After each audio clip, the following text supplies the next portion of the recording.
Hello and welcome to another Starcraft 2 commentary video. This is GomJabbar on Battle.net and Kengo on YouTube. And this is going to be a Protoss versus Protoss on Lost Temple.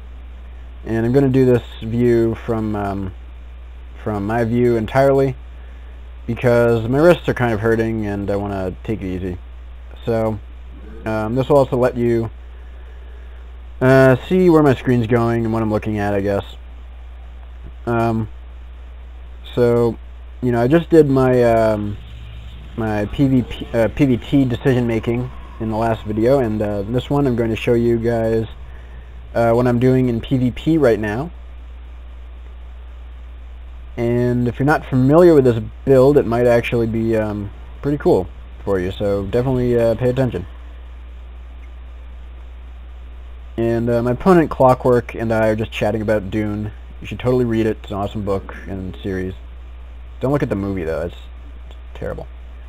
Anyway, so what am I going to do in PvP? Well, of course everybody is saying, well, you have to 4-gate PvP or you just lose. And that's something that a lot of people are trying to get away from. And of course, against Protoss, I mean, you have to scout about your base constantly.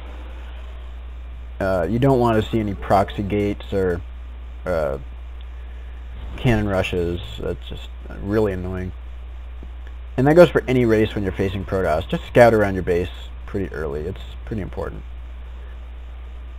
Now, you'll already notice I'm getting this second pylon before I get my two gas geysers. Whoops. And the reason for this is that I'm going to actually not take a second gas for a very long time. My first gas will be pretty late. And I'm actually going for 2 gateways before the cybernetics core. So on the surface this looks kind of like a 2-gate zealot attack, except it's really late and I'm focusing on my economy. So if he just gets a few stalkers out, he'll be totally safe from it, right? Well, that's only sort of half of the picture. I am going to get a lot of zealots early, and then I'm going to get a couple of stalkers and try and do some damage.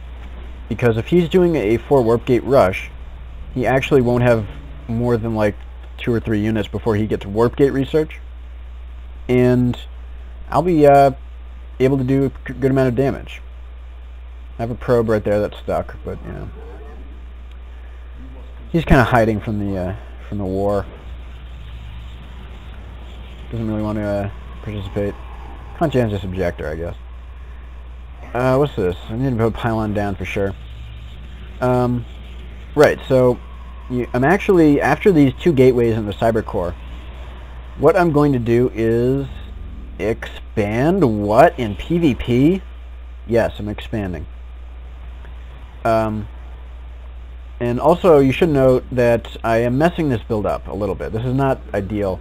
I'm pushing out really early with these 2 zealots. I actually want to wait a bit for 2 more zealots, and I'm going to chrono boost 2 stalkers. And then I'm going to push, and that's the timing that you want. It comes at around 6 minutes, right before warp gate finishes. But, you know, with these 2 zealots I actually can do some pressure. And while I'm pressuring, I'm actually going to expand. This is a fast expansion, very fast. So I'm just sort of messing around with him and making it hard for him to actually attack right now. Still no second gas. I don't want that second gas for a very long time. All I want to make are stalkers and zealots. And I actually see the robo from him. That's fine. If he were 4-gating, then I'd be under some pressure here for my expo, but theoretically at least my zealot stalker pressure is actually going to be pretty effective to a 4-gating player. But he's not 4-gating. He's going robo, and that to me says, okay, he's not going to attack for a little while. I'm pretty safe. especially with Zealots against anything the Robo Bay can dish out early game, like Immortals. I'm comfortable. And yeah, a player who goes for Robo, to me, signals that they don't want to really attack, because if they wanted to attack, they'd 4-gate.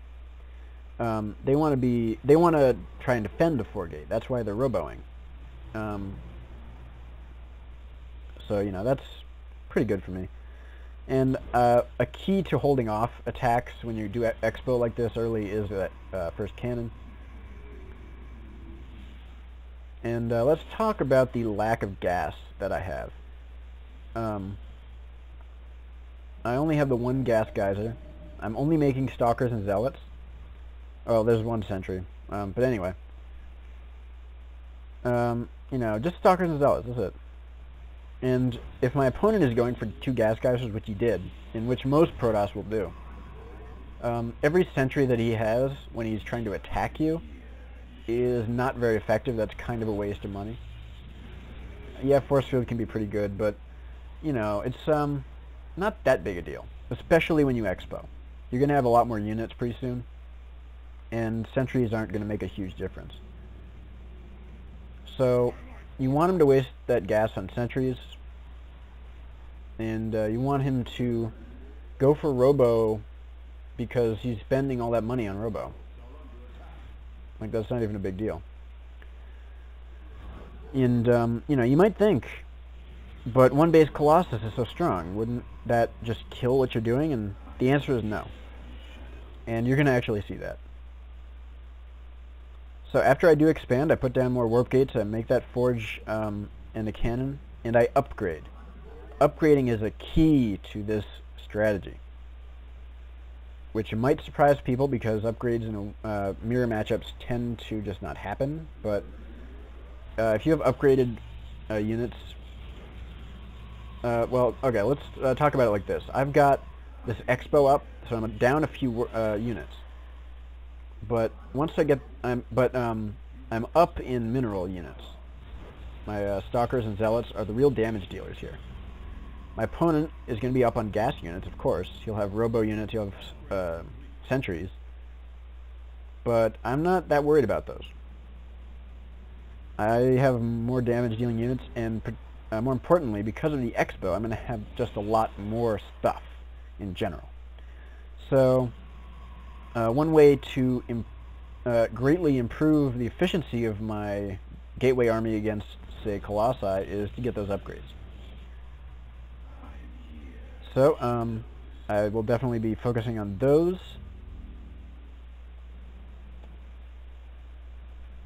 And I'm just getting more gateways. I don't even need a Robo because I have that cannon to defend against DTs. Although, you know, if he does like a drop with DTs, that might be a little problematic. But maybe at this stage in the game, I should probably think about a cannon at my main, just to worry about that sort of thing. I'm not worried about Void Rays because I've got so many Stalkers. I'm going to be getting Blink eventually. And again, just Zealots and Stalkers. Whatever I have the money for is what I'm making. Getting supply block here is not so good. And I'll need another few gateways soon. So if we just look at the unit station for a second, I've got 54 workers to 34. I've got 12 Zealots, 14 Stalkers. He has 2 Zealots, 3 Immortals, 3 Stalkers, and 7 sentries. And I mean, you can just throw those sentries away because they're not doing damage. They're force fielding. Yes, they're force fielding, but he needs more units that do damage because force fields will win you battles, but they won't win you games. Unless it's like PvZ, and then, you know, force fields win you games. But disregarding that, and I'm actually going to go take a 4th now because I'm in such a huge lead. I'm actually in great shape. I'm not worried about anything. In a mirror matchup like this, in pretty much any of them, if you actually get up a base and you can hold it, there's hardly anything your opponent can do. He actually went way too heavy on the Guardian Shields, but yeah, I don't even care. My Zealots are going to take care of his Immortals. And there's a bunch more. And my Stalkers are taking care of everything else. I'm going to go ahead and attack, put down my third base, and that's game. I won. So, you know, we take a look at what my opponent actually has. It's not much. He's almost finished his first upgrade. I've already finished 1-1. And where's... Yep, Twilight Council is there. I'm working on gonna get Blink soon. Once you get Blink, Colossi are not even a threat anymore. You just blink in, snipe them up, and that's 300, 200 he just lost. For the cost of maybe 2 Stalkers if you're lucky. It's not a big deal at all. So I do want to, of course, credit this build to Adel Scott, who does this most PvPs. He has a mixed success at holding off the 4-gate, but when he does, it's really strong. And I definitely advocate this build if you want to get into a macro-style PvP. Not actually that many decisions I'm making, so it's going to you know, not be as informative as my PvT video, unfortunately, but you know, this is sort of a follow this game plan and you're safe against everything type of build. So I hope you enjoy it, and yeah, thanks for watching.